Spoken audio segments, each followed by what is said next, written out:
નમસ્કાર. યુનિવર્સલ શાળા આયોજિત ઓનલાઈન એજ્યુકેશનમાં આપ સૌનું હાર્દિક સ્વાગત છે. મિત્રો, આપણે ધોરણ 9ની અંદર સ્વાધ્યાય નંબર 10 વર્તુળની ચર્ચા કરી રહ્યા હતા. અગાઉના લેક્ચરમાં વર્તુળ અને વર્તુળના અમુક પારિભાષિક શબ્દો જેવા કે જીવા, ત્રિજ્યા, વ્યાસ, લઘુચાપ, ચાપ, વૃત્તખંડ, વૃત્તાંશ જેવા શબ્દોની ચર્ચા કરી. સાથે સાથે પ્રમેય 10.1 અને પ્રમેય 10.2ની ચર્ચા કરી.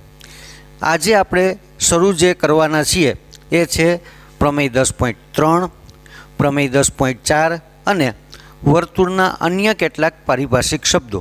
તો ચાલો શરૂ કરીએ ધોરણ 9માં સ્વાધ્યાય નંબર 10 વર્તુળ, જેમાં શરૂ કરીએ પ્રમેય 10.3. પ્રમેય 10.3નું જે વિધાન છે એ વિધાન છે વર્તુળના કેન્દ્રમાંથી જીવા પર દોરેલો લંબ જીવાને દુભાગે છે. તો અહીંયા તમને એવો પ્રશ્ન થાય કે અહીંયા તો જો અને તો વાળું વાક્ય આપેલું નથી, તો શું કરશું? તો આ વાક્યને જો આપણે બે ભાગમાં વિભાજિત કરવું હોય તો આ રીતે કરી શકીએ. જો વર્તુળના કેન્દ્રમાંથી જીવા દોરવામાં આવે તો દોરેલો લંબ, મતલબ કે જે આપણે લંબ દોરીએ છીએ તે જીવાને દુભાગે છે. તો આપણી પાસે જે પક્ષ છે એ પક્ષ થશે, એક વર્તુળ લઈએ આપણે જેનું કેન્દ્ર ઓ કેન્દ્રિત વર્તુળમાં રેખાખંડ AB એક જીવા છે અને આ જીવા ઉપર વર્તુળના કેન્દ્રમાંથી લંબ સ્વરૂપે એક રેખાખંડ દોરવામાં આવે છે. એ છે રેખાખંડ OM. આ OM રેખાખંડ ABને લંબ છે. તો આપણે એવું સાબિત કરવાનું છે કે આ જે લંબ રેખાખંડ છે એ જીવાના બે સરખા ભાગ કરે છે. હવે લંબ છે એનો મતલબ એવો થયો AMO અને BMO. આ બંને લંબ મતલબ કે કાટખૂણો, ને કાટખૂણો થતો હોય તો બંને ખૂણાઓ 90 અંશના થશે. સૌથી પહેલાં તો આપણે OA અને OBને જોડી દઈએ. OA અને OBને જોડવાથી આપણને બે ત્રિકોણ મળે છે. ત્રિકોણ AMO અને ત્રિકોણ BMO. તો આપણે જે સાધ્ય છે એ સાધ્ય થશે AM બરાબર MB. સાબિતી જે છે એના માટે સૌથી પહેલાં OA અને OBને જોડો. આપણે જોડી દીધા અને જોડ્યા તો આપણને બે ત્રિકોણ મળ્યા. કયા બે ત્રિકોણ મળ્યા? ત્રિકોણ OAM અને OBM. આ બે ત્રિકોણ મળેલા છે. ત્રિકોણને આપણે જુદી જુદી 6 રીતે દર્શાવી શકીએ. ત્રિકોણ AMO અને ત્રિકોણ BMOમાં જે કાંઈ સમાન અંગો છે એને આપણે સરખાવવાનો પ્રયત્ન કરીએ. તો સૌથી પહેલું તો આપણને મળે છે ખૂણો AMO બરાબર ખૂણો BMO. હવે આ ક્યાંથી મળ્યું? તો કે આ બંને ખૂણા છે AMO અને BMO, મતલબ કે M ખૂણો જે છે એ છે કાટખૂણો. અને એ વિગત આપણને ક્યાંથી મળી છે? તો કે પક્ષમાંથી. સાથે સાથે બીજી વિગત છે OA અને OB. આ બંને સમાન છે. કેવી રીતે આવ્યું OA અને OB? તો કે OA અને OB એક જ વર્તુળની ત્રિજ્યાઓ છે અને એક જ વર્તુળની ત્રિજ્યાઓ હંમેશા સમાન હોય છે. ત્રીજું જે છે એ OM બરાબર OM. OM અને OM, AMOમાંથી OM અને BMOમાંથી OM. મતલબ કે OM જે રેખાખંડ છે એ બંને ત્રિકોણની અંદર સામાન્ય રેખાખંડ છે. તો આપણી પાસે એક ત્રિકોણના 3 અંગો, બીજા ત્રિકોણના 3 અંગો બંને સમાન છે એવું આપણને મળ્યું. હવે એક ત્રિકોણના 3 અંગો બીજા ત્રિકોણના અનુરૂપ અંગો સાથે જો એકરૂપ હોય તો આ બંને ત્રિકોણ હંમેશા એકરૂપ જ હોય. એટલે કે ત્રિકોણ AMO એકરૂપ થશે ત્રિકોણ BMO હવે જ્યારે એકરૂપ થાય છે એવું આપણે કહીએ તો પછી આપણી પાસે ચોક્કસ એનો આધાર હોવો જોઈએ. કઈ શરતને આધારે આપણે એવું કહી શકીએ કે આ બંને ત્રિકોણ એકરૂપ છે? તો કે AMO એટલે તો કાટખૂણો, કાટખૂણાની સામેની બાજુ જેને કહીએ છીએ કર્ણ, અને અન્ય એક બાજુ એટલે કે બાજુ, કાટખૂણો કર્ણ બાજુ, કાટખૂણો કર્ણ અને બાજુ. મતલબ કે કાકબા શરત અનુસાર આપણે એવું કહી શકીએ કે ત્રિકોણ AMO એકરૂપ ત્રિકોણ BMO. જો ત્રિકોણ એકરૂપ છે તો એના બાકીના જે કંઈ અંગો છે એ અંગો પણ સમાન જ થાય. એટલે બાકીના અંગોની વાત કરીએ તો AM અને BM આ બંને કેવા થશે? સમાન થશે. મતલબ કે AM બરાબર MB અથવા તો BM.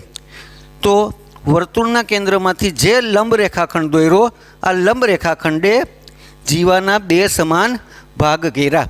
તો આ હતો પ્રમેય 10.3. ત્યાર પછી છે પ્રમેય 10.4.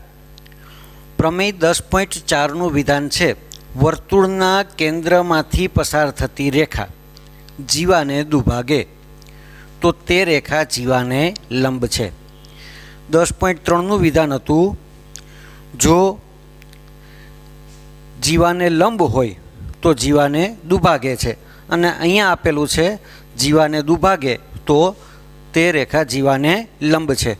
મતલબ કે બંનેના જો અને તો વાળા વિધાનોમાં ક્રમ ચેન્જ થયો છે. મતલબ કે પ્રમેય 10.4 છે એ પ્રમેય 10.3નું પ્રતીપ વિધાન છે. તો હવે આપણી પાસે એક વર્તુળમાં O કેન્દ્ર છે, AB એક જીવા છે. વર્તુળના કેન્દ્રમાંથી એક રેખા OM પસાર થાય છે અને જીવાને દુભાગે છે. તો આ લંબ છે એવું આપણે સાબિત કરવાનું છે. O કેન્દ્રિત વર્તુળમાં આપણો જે પક્ષ છે એવું થશે O કેન્દ્રિત વર્તુળમાં રેખાખંડ AB જીવા છે તથા AM બરાબર MB છે. આવું અહીંયા આપણને આપી દીધું છે કે તે રેખા જીવાને દુભાગે છે, મતલબ કે જીવાના બે સરખા ભાગ કરે છે. AM બરાબર MB છે, અને જો AM બરાબર MB હોય તો M છે એ રેખાખંડ ABનું મધ્ય બિંદુ થાય. સાધ્ય શું સાબિત કરવાનું છે? તો કે જે રેખા OM છે આ રેખા OM રેખાખંડ ABને દુભાગે છે એવું તો આપેલું છે, પણ લંબ છે એવું આપણે સાબિત કરવાનું છે. એટલે કે OM લંબ રેખાખંડ AB છે. સાબિતીની શરૂઆત કરીએ. સૌથી પહેલાં તો OA અને OBને આપણે જોડીશું કે જે વર્તુળની ત્રિજ્યાઓ છે, અને એના દ્વારા આપણને બે ત્રિકોણ મળશે. ત્રિકોણ AMO અને ત્રિકોણ AMO અને ત્રિકોણ BMO. આવા બે અલગ અલગ ત્રિકોણ મળશે. આ બંને ત્રિકોણને જો સરખાવીએ તો સૌથી પહેલું આપણી પાસે જે સરખામણી છે એ છે AM બરાબર MB. AM બરાબર MB ક્યાંથી આવ્યું? તો કે પક્ષમાંથી આવ્યું. જીવાને દુભાગે છે મતલબ કે જીવાના બે સરખા ભાગ કરે છે. બીજું છે OA બરાબર OB. OA અને OB આ બંને સમાન છે. શા માટે સમાન છે? તો કે એક જ વર્તુળની ત્રિજ્યાઓ છે, અને એક જ વર્તુળની ત્રિજ્યાઓ હંમેશા સમાન જ હોય. ત્રીજું જે છે એ છે OM અને OM. AMO માટે OM બાજુ અને BMO માટે O બાજુ. આ બંને બાજુઓ સમાન છે, એટલે કે OM બરાબર OM વર્તુળ આ બંને ત્રિકોણની સામાન્ય બાજુ છે. હવે એક ત્રિકોણની એક બાજુ, બીજી બાજુ અને ત્રીજી બાજુ બીજા ત્રિકોણની અનુરૂપ બાજુ હોય. એક બાજુ, બીજી બાજુ અને ત્રીજી બાજુ સાથે અનુરૂપ છે. મતલબ કે એક ત્રિકોણની ત્રણ બાજુ બીજા ત્રિકોણની ત્રણ બાજુઓ સાથે અનુરૂપ છે. તો આ બંને ત્રિકોણ એકરૂપ ત્રિકોણ થાય. કઈ શરત અનુસાર? તો કે બાજુ બાજુ અને બાજુ, મતલબ કે બા શરત અનુસાર આપણે એવું કહી શકીએ કે બંને ત્રિકોણો એકરૂપ ત્રિકોણ છે. ક્યાં બે ત્રિકોણ? તો કે ત્રિકોણ AMO बराबर नहीं पण त्यां आवशे एकरूप त्रिकोण BMO बा शरत अनुसार આપણે એવું કહી શકીએ કે બંને ત્રિકોણ એકરૂપ ત્રિકોણ છે। હવે જો ત્રિકોણ એકરૂપ હોય તો એના બાકીના જે કંઈ અંગો છે એ અંગો પણ સમાન જ હોય। મતલબ કે ખૂણો AMO અને ખૂણો BMO આ બંને સમાન થાય। AMO અને BMO આ બંને ખૂણા પણ સમાન જ થાય।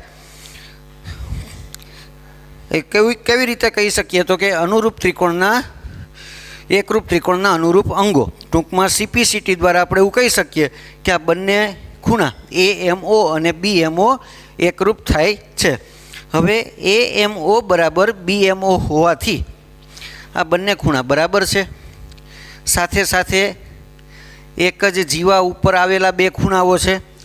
એક જ જીવા ઉપર આવેલા બે ખૂણાઓ એવા બે ખૂણાઓને રૈખિક જોડના ખૂણાઓ કહેવાય। રૈખિક જોડના ખૂણાની બીજી એક સૌથી અગત્યની ખાસિયત છે કે બંને ખૂણાનો સરવાળો હંમેશા 180 અંશ થાય। મતલબ કે ખૂણો AMO વત્તા ખૂણો BMO બરાબર 180 અંશ થશે। બંને ખૂણાનો સરવાળો થાય 180 અંશ। આ બંને સમાન છે એટલે કોઈ એક માટે હું લખી નાખું છું AMO એક વખત અને પાછું AMO બીજી વખત એટલે કે બે વખત AMO બરાબર 180 અંશ। આ બે ખૂણાનો સરવાળો 180 બે સમાન જ છે એટલે કોઈ એક ખૂણા માટે આપણે બે વખત 180 કર્યું તો AMO બરાબર 180/2 બરાબર 90 અંશ મળશે। AMO આપણને કેવો મળ્યો 90 અંશ મળ્યો। તો પછી BMO એ પણ કેવો મળશે 90 અંશ જ મળશે। અને જો 90 અંશ મળે છે તો એ કેવો થશે લંબ થશે અને તેથી આપણે કહી શકીએ કે OM લંબ રેખાખંડ AB। ત્યાર પછીનો જે ટોપિક છે એ છે 3 બિંદુમાંથી વર્તુળ। સ્વાધ્યાય 6ની અંદર આપણે એવું શીખી ગયા છીએ કે કોઈ પણ રેખા દોરવા માટે બે બિંદુઓની જરૂર પડે। બે બિંદુઓ હોય તો તેમાંથી એક રેખા દોરી શકાય। હવે વર્તુળ દોરવા માટે ખરેખર કેટલા બિંદુઓની જરૂર પડે? કોઈ એક વર્તુળ દોરવું છે તો એના માટે ઓછામાં ઓછા કેટલા બિંદુઓની જરૂર પડે તો આપણે એક વર્તુળ દોરી શકીએ। જો આપણે એક બિંદુમાંથી વર્તુળ દોરવાની વાત કરીએ કોઈ એક બિંદુમાંથી તો કે આ એક વર્તુળ થયું। આ જ બિંદુમાંથી આ બીજું એક વર્તુળ થયું। આ જ બિંદુમાંથી આ ત્રીજું એક વર્તુળ થયું। આ જ બિંદુમાંથી ચોથું, પાંચમું, છઠ્ઠું, આમ કોઈ એક બિંદુમાંથી આપણે અનંત એવા અસંખ્ય એવા વર્તુળો દોરી શકીએ છીએ। અનંત વર્તુળ થઈ શકે। કોઈ એક બિંદુમાંથી જો આપણે વર્તુળ દોરવાની વાત કરીએ તો અનંત વર્તુળ થઈ શકે। આપણે તો માત્ર એક જ વર્તુળ દોરવું છે તો શું કરશું તો કે બે બિંદુઓ લઈ જોઈએ। જો બે બિંદુઓ લેવામાં આવે છે તો આ બે બિંદુમાંથી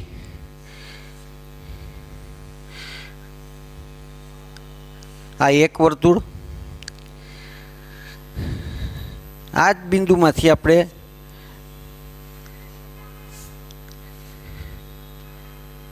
બીજું એક મોટું વર્તુળ થઈ શકે।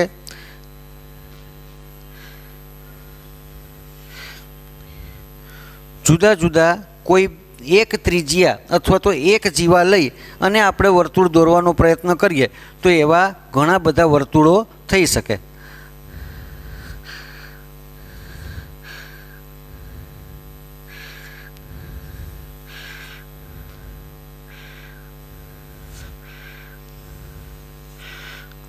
તો બે બિંદુમાંથી પણ અનંત વર્તુળ બની શકે।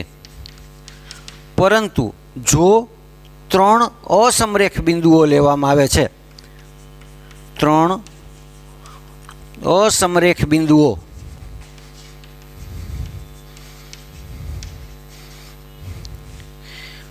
અનન્ય એટલે કે એક અને માત્ર એક જ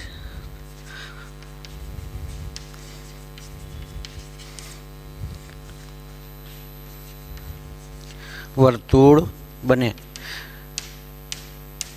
કોઈ 3 અસમરેખ બિંદુઓ લીધા. અસમરેખ એટલે સીધી રેખામાં કોઈ એક જ રેખા ઉપર ન આવેલા હોય એવા 3 બિંદુઓમાંથી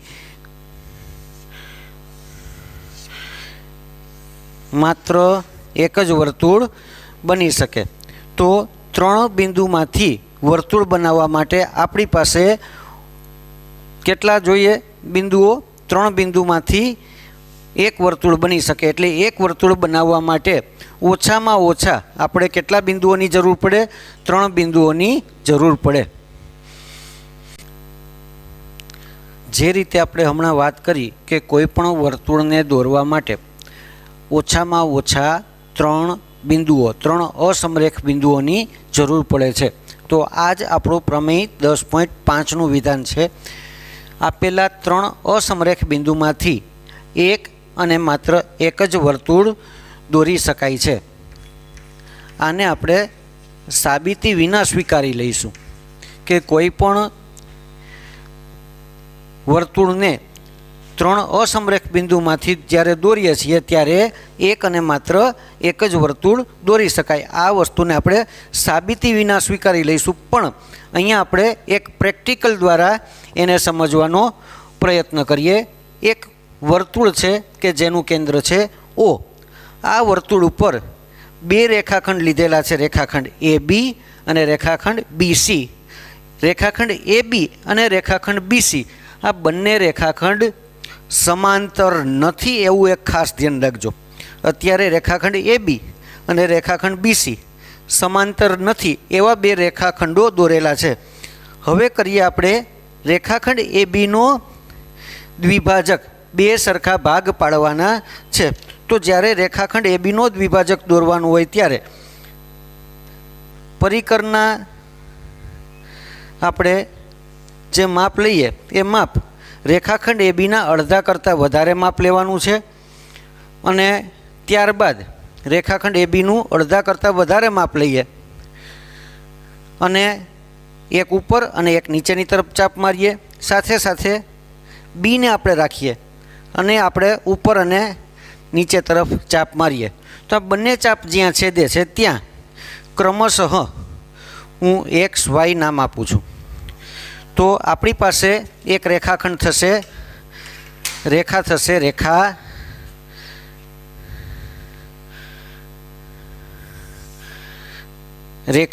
XY,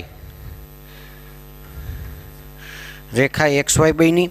આ જ રીતે બી અને સીને વારાફરતી કેન્દ્ર રાખીએ. BCનું જે માપ છે એના અડધા કરતાં વધારે આપણે ત્રિજ્યા લઈ અને એક અંદરની તરફ એક બહારની તરફ ચાપ મારીએ તો આપણને જે 2 બિંદુઓ મળશે આ 2 બિંદુઓને ક્રમશઃ હું D અને E નામ આપું છું. હવે D અને E ને આપણે રેખા DE દોરીએ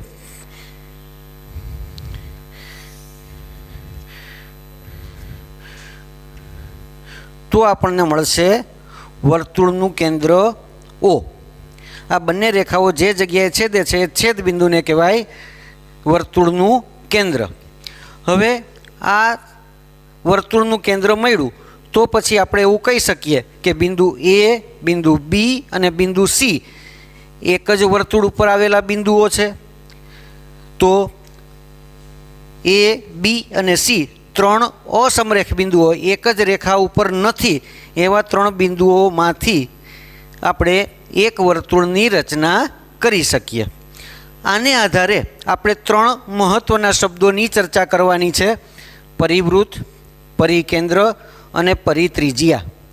જો 3 અસમરેખ બિંદુઓ A, B અને C માંથી આપણે અનન્ય વર્તુળ દોરી શકીએ, મતલબ કે એક અને માત્ર એક વર્તુળની જો રચના કરી શકીએ તો આ વર્તુળને ત્રિકોણ ABCનું પરિવૃત્ત અથવા તો પરિવર્તુળ કહે છે. માનો કે આ A, B અને C ને જોડતો આપણે જોડીએ તો એક ત્રિકોણની રચના થઈ. તો આ જે વર્તુળ છે આ વર્તુળને ત્રિકોણ એબીસીનું પરિવૃત્ત અથવા તો પરિવર્તુળ કહેવામાં આવે છે. બીજો જે શબ્દ છે પરિકેન્દ્ર. જો આ વર્તુળ ત્રિકોણ એબીસીનું પરિવૃત્ત હોય તો ત્રિકોણ એબીસીના પરિવૃત્તના કેન્દ્રને ત્રિકોણનું પરિકેન્દ્ર કહેવામાં આવે છે. અને ત્રીજું છે પરિત્રિજ્યા. ત્રિકોણના પરિવૃત્તની ત્રિજ્યાને ત્રિકોણની પરિત્રિજ્યા કહેવામાં આવે છે. મતલબ કે ઓથી જો સીને જોડીએ, ઓથી જો બીને જોડીએ અથવા ઓથી એને જોડીએ તો ઓ એ, ઓ બી અને ઓ સી આ ત્રણે ત્રણ ત્રિકોણની જે ત્રિકોણ છે ત્રિકોણ એબીસી એની પરિત્રિજ્યા થશે. પરિત્રિજ્યાને સામાન્ય રીતે કેપિટલ આર વડે દર્શાવવામાં આવે છે. ખાસ ધ્યાન રાખજો, પરિત્રિજ્યાને સામાન્ય રીતે કેપિટલ આર વડે દર્શાવવામાં આવે છે.